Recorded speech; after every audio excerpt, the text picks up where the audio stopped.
Okay, welcome back to Let's Play Sunless Skies Sovereign Edition. We're back here at New Winchester.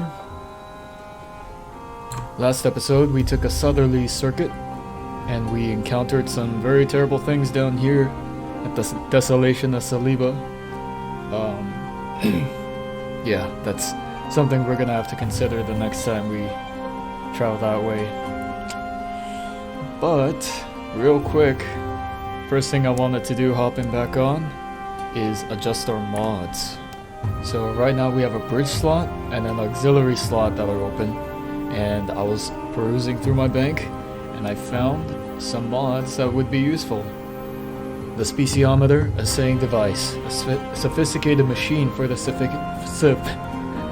sophisticated captain. Never be confounded by the wonders of the high wilderness again. We'll take that.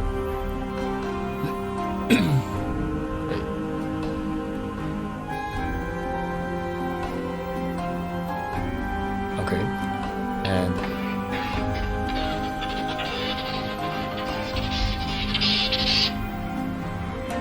Gleaming Galley.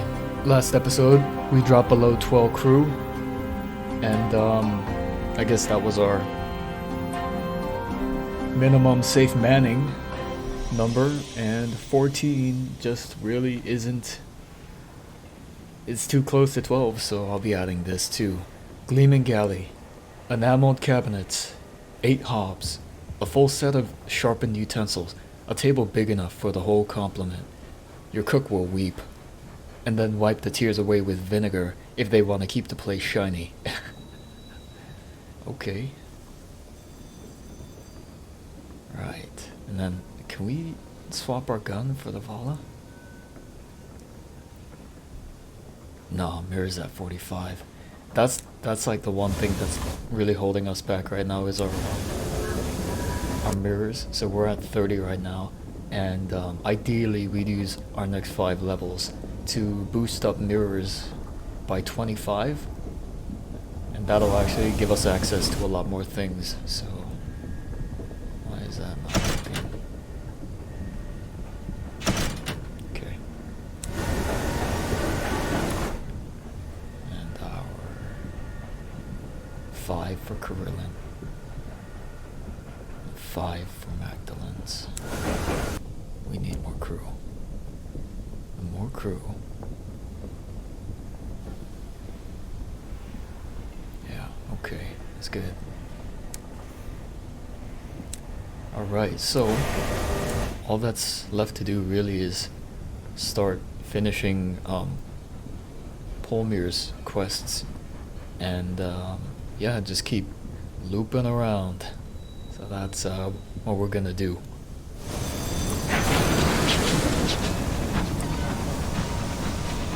Because eventually we need to gather enough port reports to give back to the company house, the Windward Company. Oh. Ambition. Studying the Chamberlain's journal. The journal is a fascinating but frustrating document, written in both terrible handwriting and a near impenetrable code. Much of what you can painstakingly decipher is meaningless without context. Scattered phrases like chimeric moonlight, a golden day, and death in amber. Most of all, that same alluring phrase again and again, the Martyr-King's cup. You study it through the night. You feel on the verge of a tantalizing realization. Suddenly, it all starts to make sense. Near total exhaustion brings with it a kind of hysterical lucidity. Bleary-eyed, you begin making notes. Yes, we all know what that feels like. We all know. We don't have to pretend. 5 Sky Stories. The Martyr-King's cup. Equipment piles up around you. Rulers, magnifying glasses, protractors. A crucial part of the Chamberlain's code is the size of the letters and the distance between them. We're going crazy. We're going nuts from sleep deprivation. This is a key. I have to start talking like I'm a little bit crazy. Though entire sections of journal are written in red herring gibberish. The central subject is something called the Martyr-King's Cup, which holds the key to immortality. Though why one of the deathless would need such an object, you couldn't speculate. He writes that to find the cup, one must first speak to the unseen queen, who has been exiled to nowhere. Despite this, she can apparently also be found in the junk heaps below London. Okay, well, we're looking for an unseen queen, I guess. With the journal finally cracked, you sit back, bleary-eyed. You realize that you've been working for almost 2 days without food or sleep. Yikes. Attend breakfast with your crew. You can hear the clatter of the crew getting out of bed. Bacon is sizzling. Kettles are whistling. Your stomach demands action. That can't be right. As you walk into the kitchen, you notice moonlight streaming through the open window. Something about this should be odd, but you can't pinpoint what. You peer out, breathing in the crisp evening air. You're greeted by the sight of sweeping forests, looming mountains, the twinkling lights of a village. No, there's nothing unusual here. You duck your head back inside and continue making your way to the banquet hall. As you enter the dining hall, your companions roar with approval and make way for you to sit. The victuals more than meet your expectation. Ox tongues, stuffed capons, stewed eels. A servant prepares to light candles, but you wave him off. The moonlight filtering through the window is more than bright enough. This is a grand occasion, and for good reason. You're about to announce the beginning of your quest. Speak with the valiant equestrian. Oh, well, they took our moniker. I kinda wanted Charlie Noringale to be the moonlit equestrian. You can ask for a braver knight, though you frequently feel sorry for their horse. The valiant equestrian. You congratulate the equestrian on their success in their most recent joust. Perhaps one day they'll find the poor fellow's arm. Discuss the matter of the quest. Enough pleasantries. Down to business.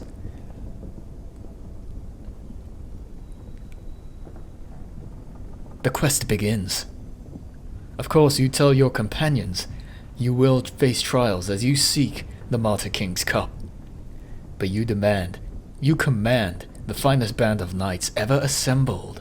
They cheer. You rise to your feet, brandishing your sword. In the name of Albion and the day that was lost, you vow that you will find the cup. You plunge your blade into the table. You expect another cheer, but are greeted only by a nervous cough. Looking up, you see the baffled, familiar faces of your officers. You are not holding a sword, but a butter knife. It has been slammed a good 4 inches into the oak. You're slipping further and further into a world that no longer exists. Okay. That was an episode. One I wish to relive again. If I can be completely honest.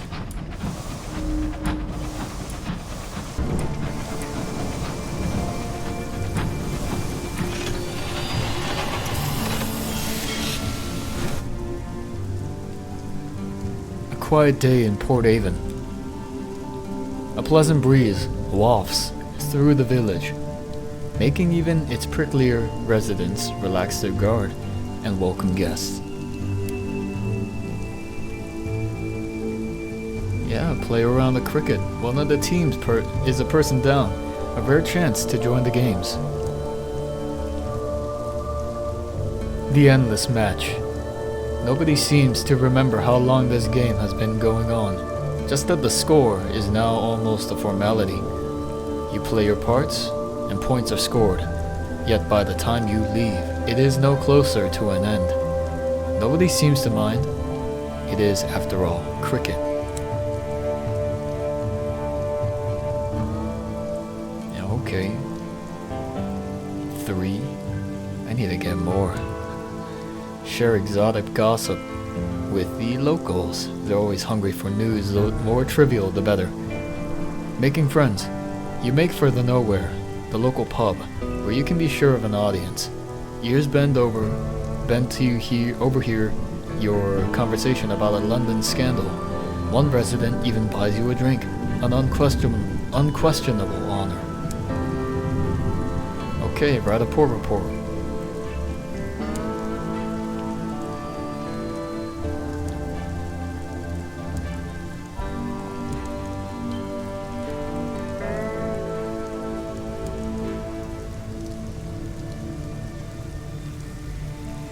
Head upstairs. Deliver a cantankerous trophy. The club will pay to hang this on their wall. Mounted and delivered. The stout veteran pokes it. What a horrible creature. He twiddles his bushy mustache. A perfect centerpiece. Jenkins, fetch the hoist. Deliver a Choristerby trophy. The glassy, multifaceted stare will reflect the firelight prettily. Mounted and delivered. The stout veteran looks deep into its eyes. Not so tough now, are we? He crows. Jenkins! Fetch the nails! Deliver a scribe spinster trophy. They may need to clear some extra space on the wall. Mounted and delivered, the stout veteran refuses to touch it. In my day, we never had such nonsense like this, you know? It was all marsh wolves, and ambulatory fungus. Good, sensible hunting. I mean, what even is this? I feel like it's watching me, and it doesn't even have eyes. Jenkins! Put it somewhere I won't see it. Ask about your membership. You fill their wall. Now talk. Now to talk about your membership. Policies and such. Ah, yes. The stout veteran twiddles his bushy mustache. Of course, you will be most welcome once a spot opens up. Dead men's shoes, I'm afraid, and our chaps do rather cling to their place at the bar. But do come and meet everyone. I'm certain they will be thrilled to hear your stories and slip your name to the right kind of people. You have technically been accepted into the club. One cryptic benefactor. Alright. Shall we intercede in a mushroomy matter? 2 iron, 1 mirror. Sure. Come along, Blemigan. And we'll appreciate. Woo! Nothing like cracking a cold one with a boys. Am I right? I'm no longer welcome. Crap.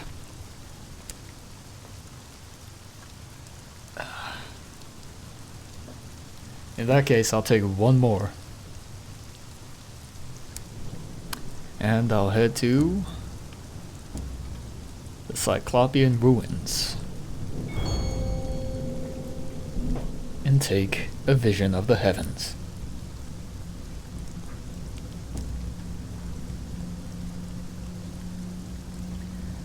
Also, we will read Bones in the Well. Let's read it. Being a macabre tale of one's soul's descent into solitude and madness. Oh, sounds similar. Hey, who can relate? Me. On the third day it rained. The sky was a grey, drizzly circle in the well's mouth far above. The rubble underfoot darkened, then swam with mud. Perhaps he would drown today, Joseph thought. A slow way to die, he remarked to the skeleton that shared the well with him. Raindrops tip-tapped on the skull. The skeleton was a good listener. Joseph had already shared all his secrets with it. All that is, except one. Now holding on to that last secret seemed pointless.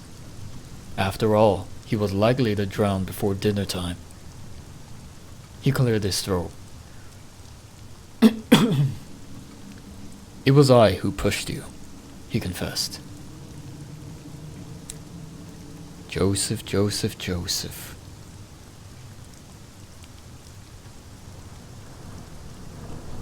No thanks.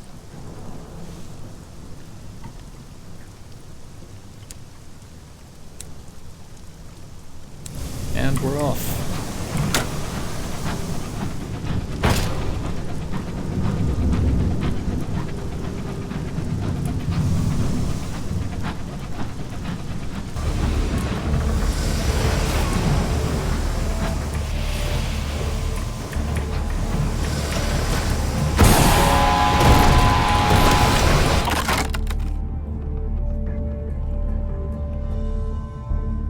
Bronze rule.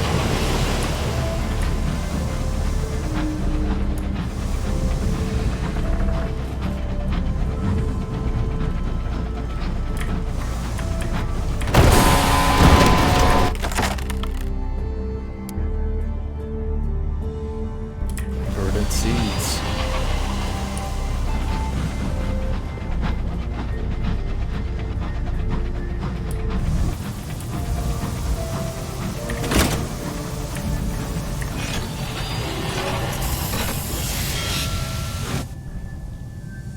New arrivals. Yeah, tell me your stories. We're at a port report. Purchase tickets.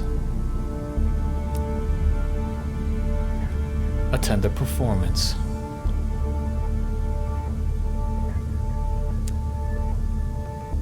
Wait a second. The circus staff nod with familiarity when you pass. Speak to the ringmaster. He puts on a good face for the customer, but he's clearly troubled. The ringmaster looks relieved to see a familiar face. Oh, thank God. We've got a show to put on, and one of my biggest acts is throwing a tantrum. No.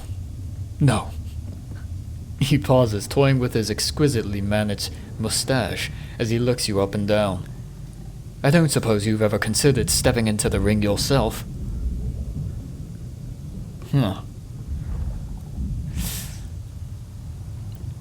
Listen, I'm too old to be doing this, but offer your services as a lion tamer. You have nothing to fear from some flea-bitten beast. Whip in hand, you stare down the circus's one remaining lion. It makes it clear that when it comes to meat, there is meat that it respects, and meat that it does not. Afterwards, the ringmaster claps you on the shoulder. Excellent! Well, terrible. Never do that again. But please, come and see me behind the tents. 5 Sky Stories. Visit the amusements. Go behind the tents. Visit the ringmaster's caravan. The door is open from inside. You can hear the constant ruffling of a deck of cards. Hats, cats, bats, and rats.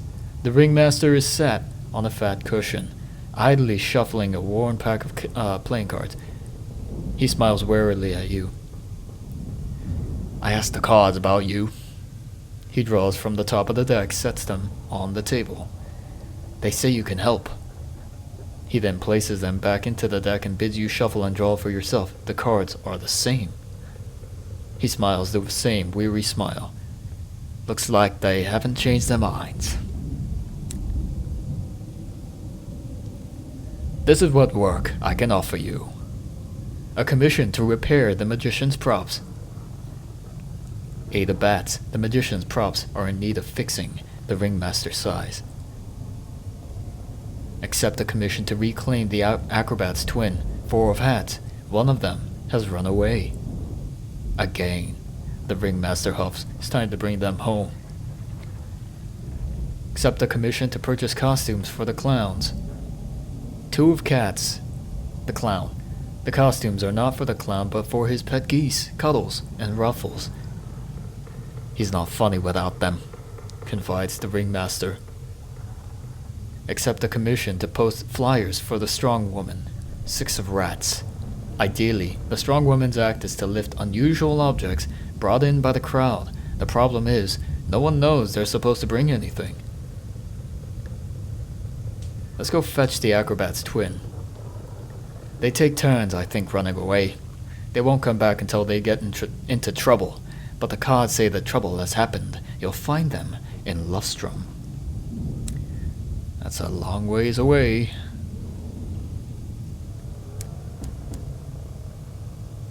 Oh, bargain souls.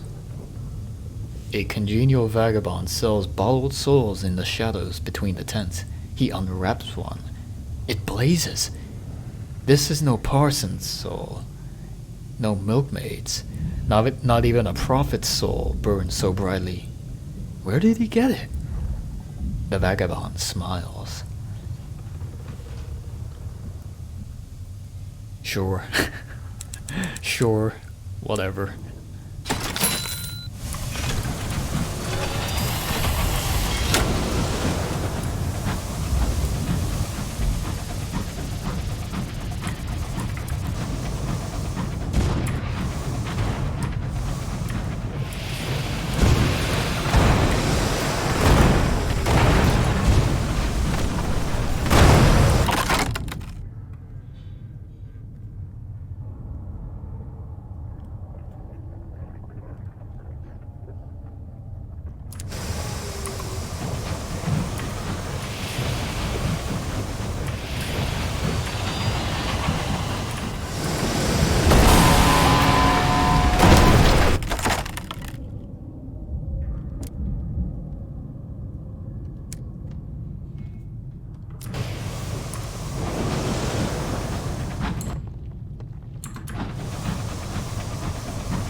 Okay, we're here at Magdalens.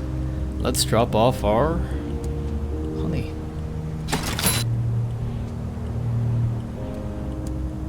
And we'll grab some of these.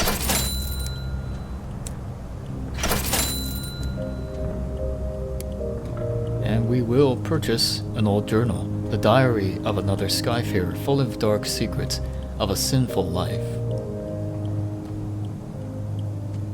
Sold. One savage secret. The nurse hands over your new purchase, warning you not to tell anyone where you found it. They add that there will likely be more offers like this soon. Oh, the nurses are selling the clientele diaries. Deliver the previously impounded goods. There should be good payment for this. Delivered with gratitude. 200 sovereigns. A nurse from Magdalens opens up the crate and breathes a sigh of relief. Finally, a prisoner's honey. We were almost out. I can't thank you enough, but I can pay you for your troubles. I'm not entirely sure prisoner's honey is legal here. We're at a port report. Meeting? Okay.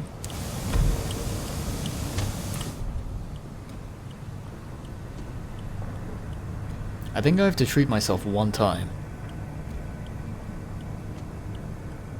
Okay. Request a treatment for guilt. You are not sinless. The attendant nods solemnly. Congratulations, you are the last entry in the journal. He makes a note in a large red leather-bound book. today's journal at any rate.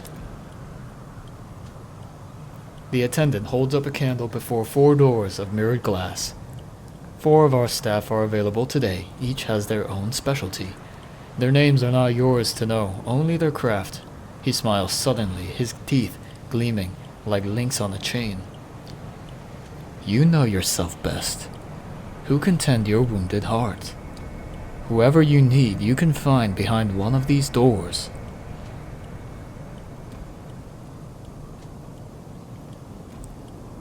A former crewman. They were lost in your service. And the terror fades. He's waiting in the shadows of a room laid out like the mess hall of your locomotive. His fingers tremble on the railing. The rancor in his eyes is exactly as you remember. What did you say that day? What did you do? There's no hiding from that gaze. No illusion survives contact with the weight of loathing. He doesn't speak once.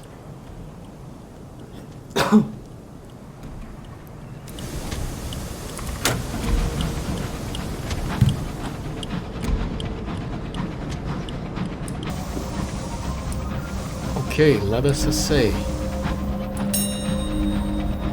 ammunition.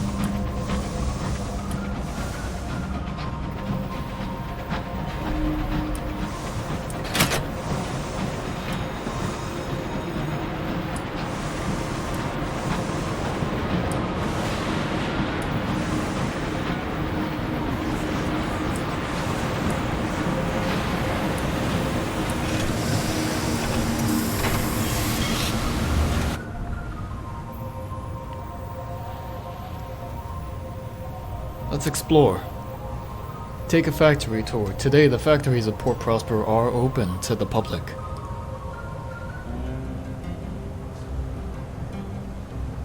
The factories of Port Prosper's east end belch out smoke. Inside, hours mined from the Mother of Mountains are refined. The workers live in tenement blocks adjoining the smokestacks and are rarely seen in the rest of Port Prosper.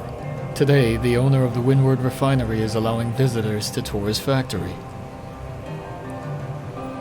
Admire the factory. The chimneys belch out sulfur. The workers sound the hammers in time with the striking of a bell. Hours come in unrefined and leave refined. You comment on the harmonies of form, how the soaring vaults of the ceilings reflect the aspirations of the workers below. You declaim how hours spent result in hours saved. The factories are a monument to time well spent. Neither time nor man is wasted here. Your rhapsodies draw attention from the other visitors. Several applaud politely, and were embraced by the West Enders. Or you would be were not for that terrible breach of decorum. Snow swirls around Port Prosper and settles on Mole's table. Fur-coated West Enders dash through the drifts.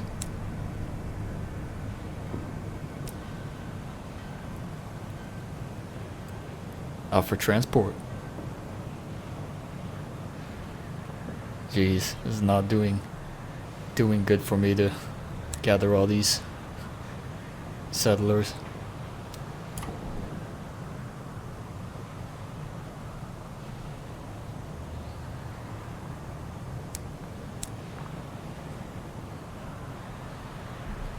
Deliver port reports. 7 Windward Company gratitude. 4 fuel, 8 supplies. Alright, it's slowly balancing out. Very, very slowly. And we need 10.